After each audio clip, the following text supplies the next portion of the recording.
అందరికీ good morning. నా పేరు సురేఖ రాణి, చీఫ్ ఎగ్జిక్యూటివ్ ఆఫీసర్, అనంతపురం జిల్లా సహకార కేంద్ర బ్యాంక్.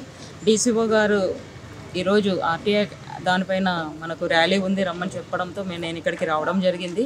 ముఖ్యంగా సహకార చట్టం అనేది, తర్వాత ఆర్టీఐ యాక్ట్ అనేది పారదర్శకత కోసము, అంటే ఎవరు ఎట్లా పనిచేస్తున్నారు, ప్రభుత్వం నుండి వచ్చేటటువంటి నిధులు కానీ అవన్నీ కూడా కరెక్ట్గా వాడుతున్నారా లేదా అనే దానికి ఏదైతే యాక్ట్ ఉందో 2005లో వచ్చినటువంటి యాక్ట్ ప్రకారంగా ప్రతి ఒక్కరం కూడా ఎవరైనా ఈ యాక్ట్ ప్రకారంగా అడిగినట్టయితే మనము జవాబు తప్పనిసరిగా ఇవ్వాలి. ఇచ్చిన తర్వాత మన దగ్గర పారదర్శకత ఉంది అని నిరూపించుకోగలుగుతాము. ఈ సంవత్సరం 2025ను ఇంటర్నేషనల్ కోఆపరేటివ్ ఇయర్గా ప్రకటించడం జరిగింది. దీని కిందగా మనము చాలా రకాలైనటువంటి ఇప్పటివరకు ప్రోగ్రామ్స్ కండక్ట్ చేశాము. ఈరోజు కూడా మనము ఆర్టీఐ చట్టం ప్రకారంగా ఈరోజు ఈ ర్యాలీ కూడా చేపట్టడం జరుగుతుంది. దేని లోపల ప్రతి ఒక్క సహకార సంఘాలు, తర్వాత ఎస్టీఓలు మేడం చెప్పినట్టుగా అందరూ కూడా పార్టిసిపేట్ చేస్తున్నారు.